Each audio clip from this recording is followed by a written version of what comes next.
শিক্ষা দপ্তর ও পশ্চিমবঙ্গ সর্বশিক্ষা মিশনের অফিস থেকে বিভিন্ন স্কুল কলেজ ও বিশ্ববিদ্যালয় চত্বরে থাকা পথ কুকুরদের বিতাড়িত করে তাদের বিভিন্ন শেল্টারে পাঠানোর নির্দেশিকা জারি করা হয়েছে। কিন্তু আজ রামপুর ও সুভাষগঞ্জে অন্য ছবি। আজ রামপুর অতিরিক্ত প্রাণী স্বাস্থ্য কেন্দ্র এর উদ্যোগে এবং স্বেচ্ছাসেবী সংস্থা উত্তর দিনাজপুর পিপল ফর অ্যানিমেলসের সহযোগিতায় রামপুর মহারাজা হাট ও সুভাষগঞ্জের বিভিন্ন জনবহুল এলাকায় প্রায় 85টি পথ কুকুরকে জলাতঙ্কের প্রতিষেধক দেওয়া হলো। উপস্থিত ছিলেন রামপুর অতিরিক্ত প্রাণী স্বাস্থ্য কেন্দ্রের পশু চিকিৎসক ডক্টর রাজেন সাহু, উত্তর দিনাজপুর পিপল ফর অ্যানিমেলসের সম্পাদক গৌতম তান্তিয়া সহ সংস্থার অন্যান্য সদস্যরা। ফ্রেন্ডলি কুকুরদের হাতে ধরে এবং অন্যান্য কুকুরদের বাটারফ্লাই নেট দিয়ে ধরে এদিন জলাতঙ্কের প্রতিষেধক দেওয়া হয়। জলাতঙ্ক একটি ভাইরাস জনিত রোগ। কুকুরের কামড় থেকে এই রোগটি সবচেয়ে বেশি হয়। জলাতঙ্ক রোগে ভারতবর্ষের প্রতি বছর প্রায় 20,000 মানুষ মারা যায়।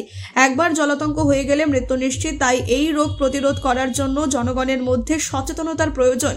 তাই আজ জলাতঙ্ক সম্পর্কে মানুষকে সচেতন করার জন্য তাদের মধ্যে লিফলেট বিলি করা হয় এবং কুকুর কামড়ালে কি করণীয় সে সম্পর্কেও বলা হয়। আপনার নাম এবং পরিচয়?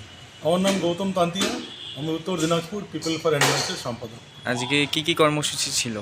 আজকে রামপুরের অতিরিক্ত ব্লক প্রাণী স্বাস্থ্যকেন্দ্রের উদ্যোগে রামপুর, মহারাজা এবং সুভাষগঞ্জের বিভিন্ন এলাকায় পথ কুকুরদের জলাতঙ্কের প্রতিষেধক দেওয়া হলো।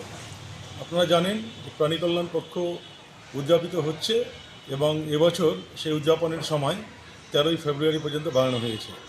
আজকে রামপুর ব্লক প্রাণী স্বাস্থ্যকেন্দ্রের উদ্যোগে এই জলাতঙ্ক কর্মসূচি পালিত হলো, যেখানে আমরা উত্তর দিনাজপুর পিপল ফর অ্যানিমেলসের টিম রাস্তার যে কুকুরগুলো সেগুলোকে ধরে জলাতঙ্কের প্রতিষেধক দিলাম। আজকে প্রায় 85টি কুকুরকে জলাতঙ্কের প্রতিষেধক দেওয়া হলো। আমরা রামপুর, তারপর মহারাজা হাসপাতাল সংলগ্ন এবং তার আশেপাশের গ্রামগুলোতে পথ কুকুরদের জলাতঙ্কের প্রতিষেধক দিয়েছি। আজকে যেখানে সরকারি নোটিশ এসছে যে বিভিন্ন হাসপাতাল, স্কুল চত্বর থেকে যে রাস্তার যে কুকুরগুলো সেগুলোকে সরিয়ে একটা শেল্টারে দিতে হবে, সেটা যেহেতু এই মুহূর্তে সম্ভব নয়, সরকার সেটা চিন্তাভাবনা করছে।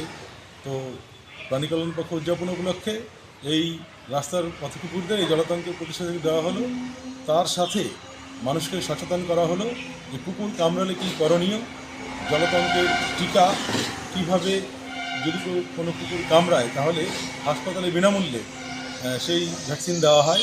আজকে আমরা মানুষের ভয় দূর করার জন্য আজকে বিভিন্ন জায়গায় রামপুর, সুভাষগঞ্জ, মহারাজা হাট এলাকায় পথ কুকুরদের অ্যান্টিরেবিস ভ্যাকসিনেশন আমরা জলাতঙ্কের প্রতিষেধক দিলাম। এই ব্যাপারে প্রাণী সম্পদ বিকাশ বিভাগ উত্তর দিনাজপুর এই ভ্যাকসিনগুলো আমাদের সরবরাহ করেছে। আমাদের সাথে ডক্টর রাজেন সাহু ছিলেন এবং অন্যান্য অফিস আধিকারিকরা ছিলেন, যাদের সহযোগিতায় আজকে আমরা এতগুলো কুকুরকে ভ্যাকসিন করতে পারলাম। এবং ভবিষ্যতে এই ধরনের কর্মসূচি চলবে, আরও চলবে। আগামী 11, 12, 13 তারিখেও এই কর্মসূচি আছে রায়গঞ্জ এবং হিমতাবাদের বিভিন্ন এলাকায়।